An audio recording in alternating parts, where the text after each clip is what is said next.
आप अंदाज़ा भी नहीं लगा सकते उनके माँ बाप, उनके रिश्तेदार किस तरह से कर्ब से अपनी ज़िंदगी गुजार रहे हैं।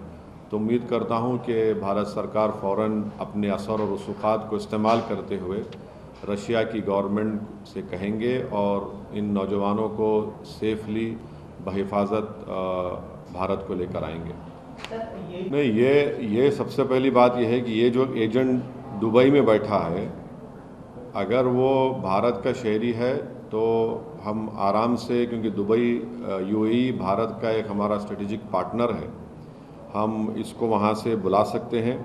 और ये जो सूफियान और पूजा हैं, इनको भी अगर ये भारत में है तो इनको फ़ौरन इनके ऊपर एक्शन लेना चाहिए।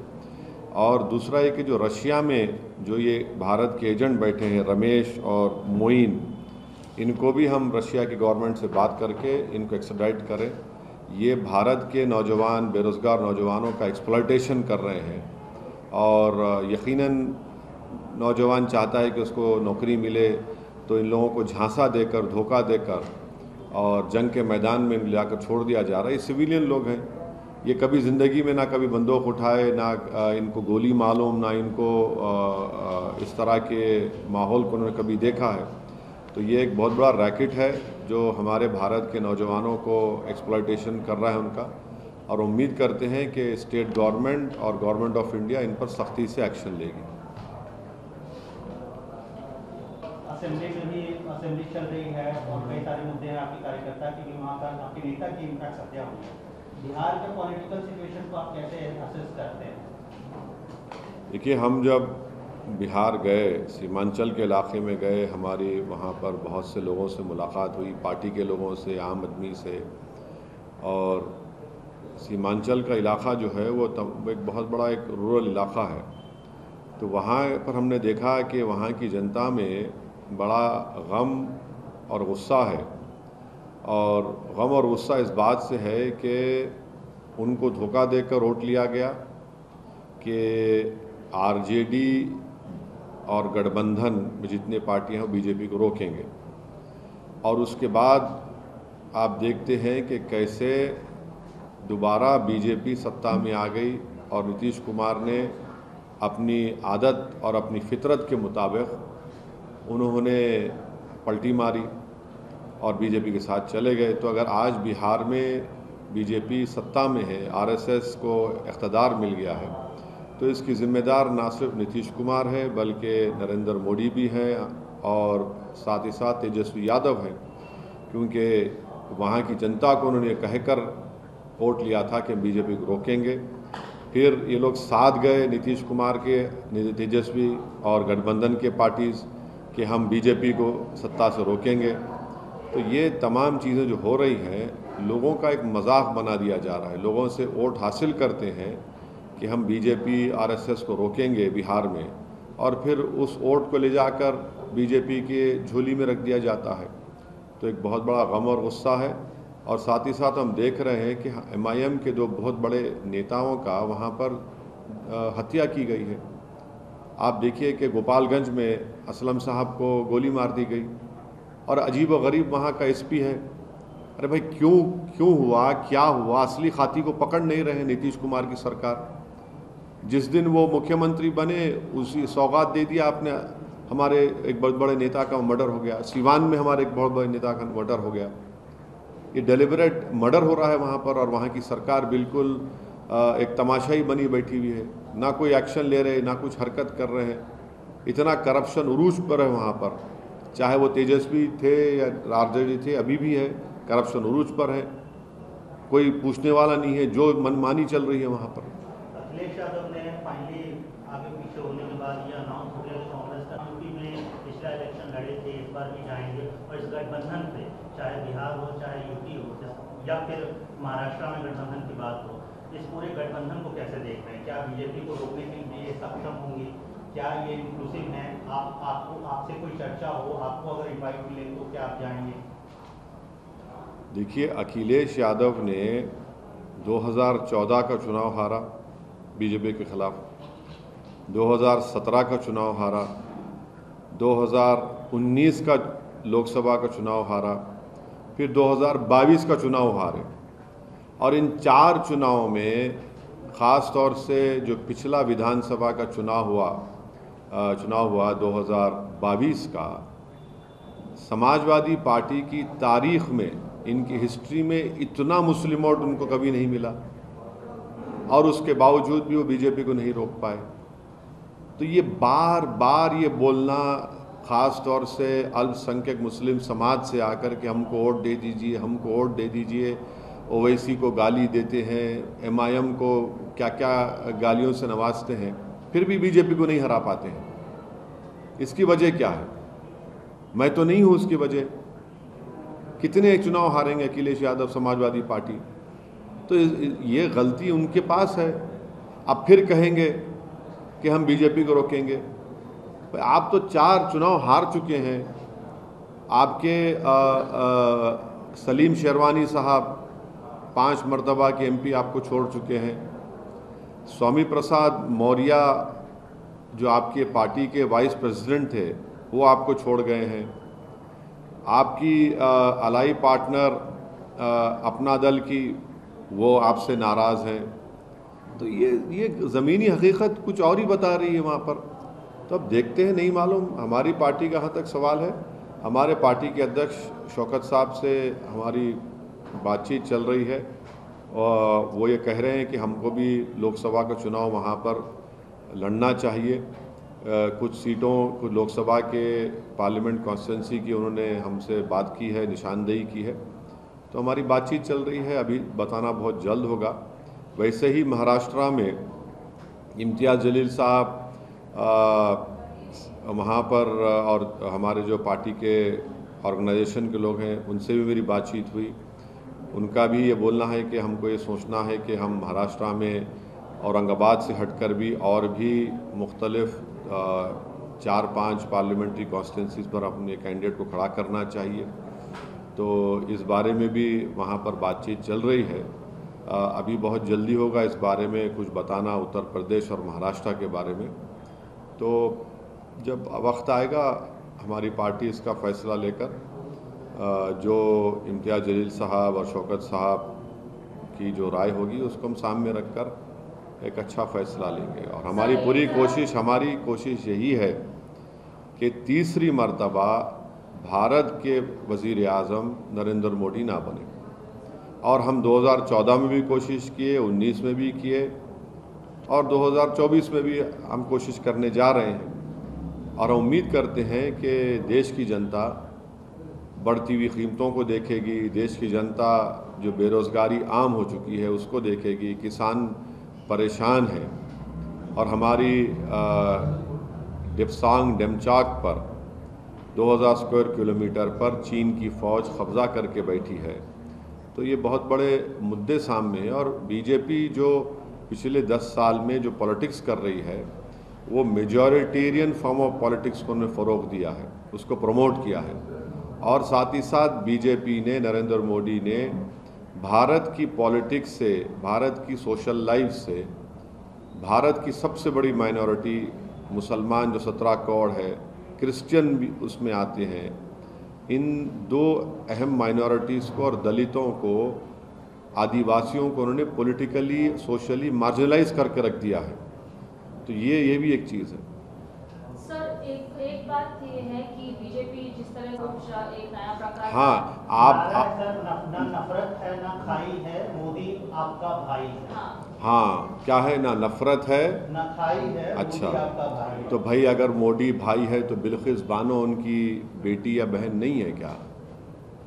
बुलाया जाए बिल्किस बानो को। फिर इनमें हिम्मत है कि बिल्किस बानो से आँख में आँख मिलाना छोड़ो, उसके करीब जाएंगे।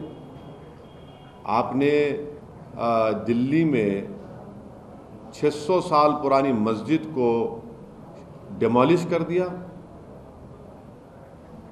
आप सुनहरी मस्जिद को डिमोलिश करना चाहते हैं। आप भारत के पूरी मस्जिदों पर आपकी नज़रें पड़ी हुई हैं। आपने मिनिस्ट्री ऑफ माइनॉरिटी अफेयर्स का बजट कम कर दिया। आपने माइनॉरिटी मिनिस्ट्री का प्री मैट्रिक स्कॉलरशिप के बजट को कम करके उसको 9th क्लास से डेलिबरेटली आपने रिस्ट्रिक्ट कर दिया, उससे पहले, ताकि और माइनॉरिटी ख़ासतौर से मुसलमानों का ड्रॉप आउट और बढ़ जाए।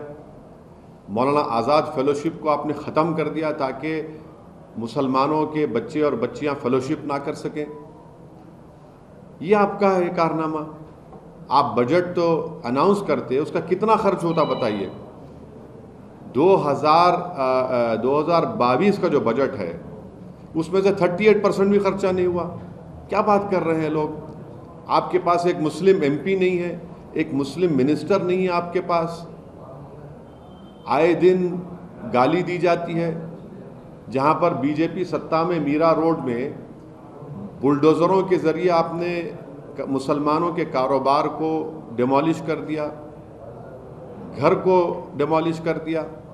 हल्द्वानी में आपने एक मस्जिद को शहीद कर दिया। ये क्या है? ये तो सब आई वॉश है, ये सब ड्रामा है, ये फसाड है एकदम। हिमंता विश्व शर्मा के साथ कल तेलंगाना में उन्होंने कहा कि उनने वाले और रजाकारों को चाहने वालों को वोट नहीं चाहिए। तो हेमंत बिस्वा शर्मा कल कुर्ता पहने हुए थे ना। हेमंत बिस्वा शर्मा कुर्ता नहीं पहनना चाहिए क्योंकि कुर्ता कौन दिया? कुर्ता नहीं पहनना चाहिए उनको। वो प्याज खाते हैं ना, तो प्याज कौन दिया? कहां से प्याज आई? तो इनको कहना चाहिए और कहना चाहिए कि भाई आज से मैं और भारत के प्रधानमंत्री कुर्ता नहीं पहनेंगे क्योंकि कुर्ता आया मुगलों से। अब आप जाकर देश को आप बोलते हैं कि हम क्या बोलते हैं, आगे की सोच रहे हैं, फ्यूचर की सोच रहे हैं। आप 600 साल पुरानी बात करते हैं। अच्छा, फिर ये अकबर का भी नाम लिया उन्होंने। जो कॉन्स्टिट्यूशन की किताब पहली बनाई गई उसमें अकबर की भी फोटो है। क्या करेंगे उसको? जो फोटो डाले वो इस महाशय से ज़्यादा अक्लमंद थे और वो दल बदल नहीं करते थे। संविधान बनाकर उन्होंने देश को दिया, उसमें अकबर की फोटो डाली। तो ये सिर्फ नफरत की राजनीति करना चाहते हैं।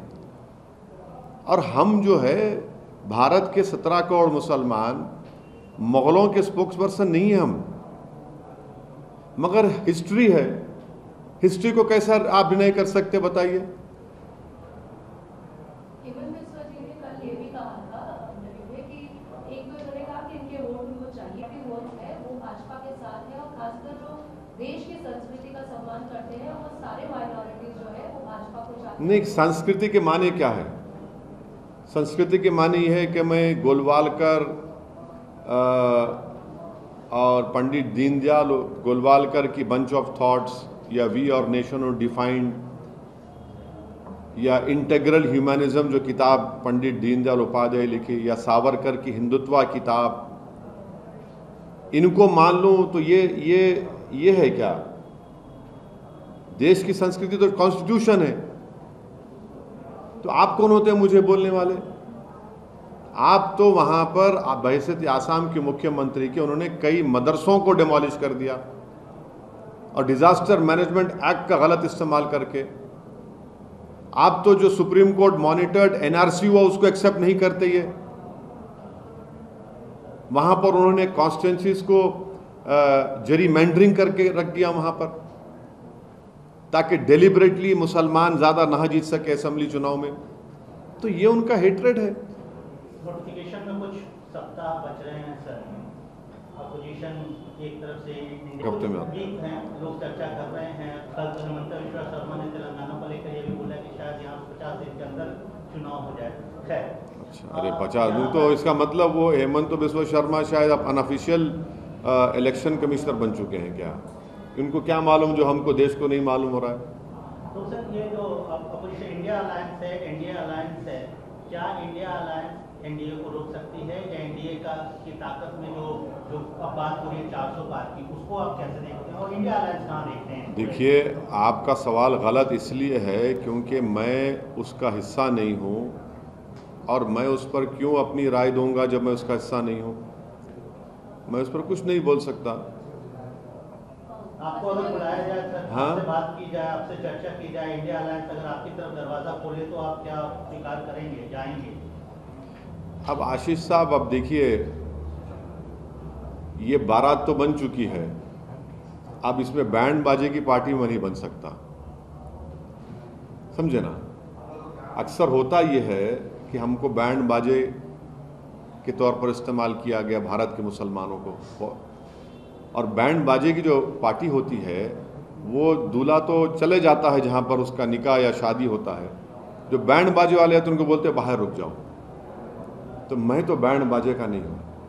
हाँ, बाजा बजाएंगे इंशाल्लाह, हम अपना अच्छी तरीके से बजाएंगे और बड़े ज़ोर शोर से बजाएंगे, और हमारी कोशिश यही होगी अपने जो भी हमारा जितना भी हमको अल्लाह ने सलाहियत दी है, असर रसूख दिया है, हम कोशिश करेंगे कि तीसरी मर्तबा भारत की जनता श्री नरेंद्र मोदी को भारत का वज़ीर आज़म ना बनाए। अब ये उनसे पूछना चाहिए उनका क्या है। भाई अशोक राव चौहान चले गए, इतना बड़ा मुख्यमंत्री, महाराष्ट्र का मुख्यमंत्री थे, इतना गाली देते थे हमको वो लोग। नांदेड़ में हम कॉरपोरेटर जीते थे, फिर और एक बार इलेक्शन में हम पे ही गाली। आज वो जाकर बैठ गए वहाँ पर। कांग्रेस का एक और नेता आपको याद होगा जो यहाँ पर ऑब्जर्वर बनकर आए थे तेलंगाना में, वो चले गए अजीत पवार के साथ, अजीत पवार बीजेपी के साथ। यहाँ पर जब थे तो खूब गाली देते, MIM ये MIM ऐसा। तो ये जो ये लोग तो माने इनकी आइडियोलॉजी नहीं है बल्कि कपड़े उतार रहे हैं, सिर्फ नया कपड़ा पहने से आइडियोलॉजी ऐसा हो गई, आइडियोलॉजी ऐसा हो गई। तो 2019 में छोटे दलों के साथ आपने गठबंधन किया था, उत्तर प्रदेश में, बिहार में, अन्य जगहों पर, महाराष्ट्र में भी। इस बार भी आपका देखिए अभी तो बहुत जल्दी होगा, क्या हो सकता है हम तो देख रहे हैं। किसान आंदोलन को कैसे देखते हैं आप अभी आज इस तरीके से? नहीं, किसान आंदोलन का मैं कह रहा हूँ कि MSP का जो लीगल रेट बनना चाहिए, कानून बनना चाहिए, वो बनना चाहिए। स्वामीनाथन साहब का जो कमीशन के रिकमेंडेशन है उसको मानना चाहिए। और तीसरा ये है कि जो उन पर मुकदमात बुक किए गए उसको वापस लेना चाहिए। इसमें बड़ी बात क्यों है, इसमें इसको इतना बड़ा इशू क्यों बना रहे हैं? और चौथी बात ये कि पैलेट गन क्यों इस्तेमाल किया जा रहा है उनके ऊपर? ये क्या है भाई, पैलेट गन आप इस्तेमाल करके उनको अंधे कर देंगे आप? ये किसान है जो हम सबको खाना खिलाता है।